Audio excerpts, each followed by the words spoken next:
As incomes slowly rise across Indonesia, the country's appetite for beef is growing. Helping to feed the demand is Australia, which over the years has shipped millions of live cattle to its Southeast Asian neighbours for slaughter. It's a controversial industry which has had both its highs and lows. But the live cattle trade between the two nations is again thriving, as Charlotte Glennie discovered when she travelled to the province of Lampung to visit the Indonesian branch of the Australian agribusiness Elders. And a warning, some viewers may find some images in this story disturbing.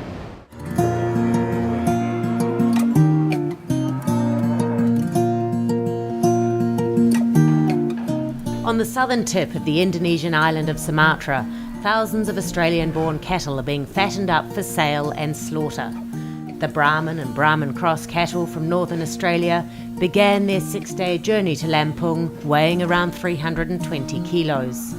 By the time they're sold, they'll weigh on average 450 kilos, and buyers will be lining up for them. Elders Indonesia has been selling cattle here since 2001. In that time, the annual amount of beef consumed by the average Indonesian has continued to grow. Best estimate's about 2.5 kilos a year for Indonesia. If they lift to 5 kilos, which is from a low base is very doable, we're going to need 1 million cattle a year into this country to feed them, for sure. The potential is huge. That would obviously be a lot of imported beef as well, not just cattle. So if we talk in terms of tonnage, it might be an extra 300,000 or 400,000 tonnes a year to import, some we share between cattle and boxed beef. And we could easily get them in the next 3 to 4 years. Elders is one of 7 Australian companies exporting live cattle to Indonesia, but it's the only Australian cattle exporter that's also an importer. Its business here is worth almost $30 million a year. 70% of the revenue comes from selling live cattle, the remainder from processing chilled beef. Over the years, it's been a business fraught with challenges. The lowest point came in 2011, when the ABC's Four Corners programme broadcast footage filmed by Animals Australia revealing shocking abuse of cattle in Indonesian abattoirs. The Australian government reacted by imposing a month-long ban on the trade until exporters could guarantee the animals would not be subjected to such cruel treatment. For animal welfare, they're treated far more humanely now to the point of slaughter than they were, there's no doubt. Unfortunately, it took something like that for it to improve. But I'm very happy to say that 95% of cattle are being stunned now prior to slaughter, which is a massive outcome. Queenslander Richard Slaney joined Elders Indonesia in 2002. By then, the company was already stunning cattle in its own abattoir before killing them, but many other slaughterhouses of Australian cattle were not. Unfortunately, our ability to get the local population here to stun it as we would do it was a difficult process because they've had their own culture and this sort of thing. So, yeah, it never felt too good. It was, it's nice now to walk into an abattoir certainly and see cattle stunned across the country. Indonesia's wet markets are where most of the live cattle from Australia end up. All cuts of meat cost the same here. Today, 90,000 rupiah or $8.20 Australian a kilo. And the meat's all used for the same 3 dishes: beef rendang, bakso or meatballs and soup. Misalnya kalau dia minta rendang ya dikasih daging rendang gitu macam as ya, daging penutup paha itu. Kalau untuk bakso itu kan campur dia. Kalau untuk sop itu kan dia orang di sini tuh kadang-kadang sama aja dia, kayak daging iga. Ya, dicampur juga tulang iganya gitu. Many people know that protein from red meat is good for them. As their earnings increase, so does demand for beef and also its cost. The high beef prices have led Indonesia to try to strengthen its own domestic cattle industry. During the recent election campaign, both presidential candidates promised more self-sufficiency, thus reducing their reliance on Australia.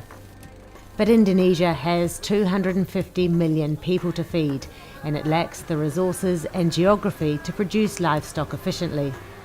The governments have been trying to push for that since 2005 in the President Megawati, back in her government days. They're going to continue to look to do that, and they should. Are they going to be successful? Well, it depends what you define as self-sufficiency. Every head they improve in terms of in terms of population of cattle is a win, and it should be seen as that. Even local government officials question their country's ability to produce enough cattle to feed its vast population. Ya, ada dari pemerintah untuk mengembangkan swasembada sapi itu untuk bangsa Indonesia itu ada, program itu udah ada, tapi itu butuh waktu yang lama sekali bisa menjadi sembada daging untuk Indonesia. Elders is helping Indonesia breed more cattle. These young Lampung-born heifers will soon be sold to local farmers to grow their herds. There's no doubt we should and need to get involved in helping them with their own aspirations. There's not much to be feared by that.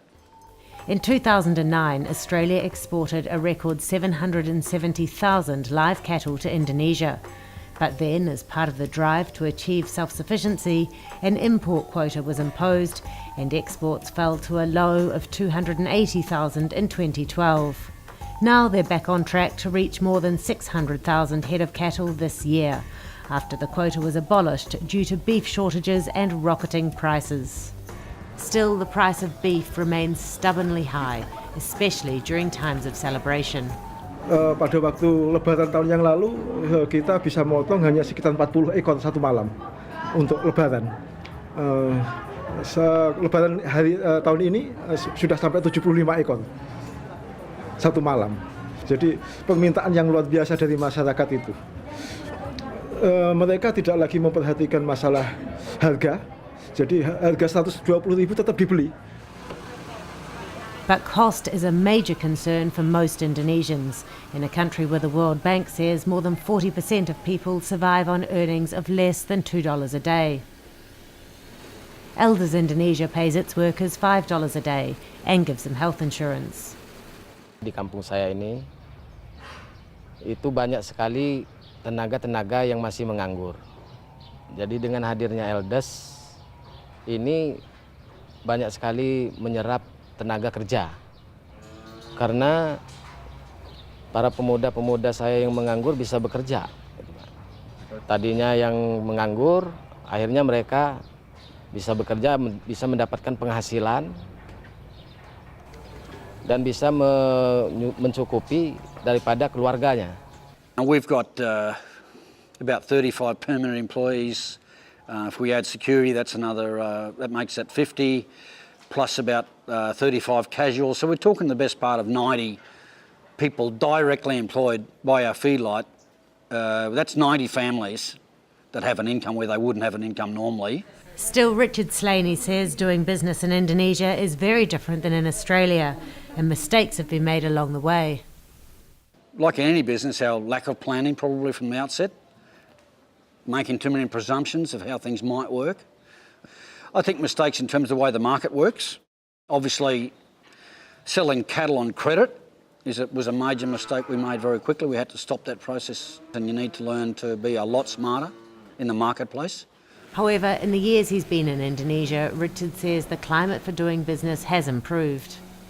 I think it's much easier to run a clean business in Indonesia now than it used to be, and so there should be no fear from Australians coming to Indonesia that you have to have a local partner, you're going to have to be corrupt and this sort of thing. I wouldn't agree with that at all. But Elders is also looking for new prospects elsewhere in Asia.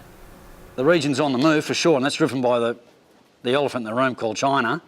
You know, they've really upset the balance of the cattle trade in the Mekong, so we're talking Laos, Myanmar, Vietnam.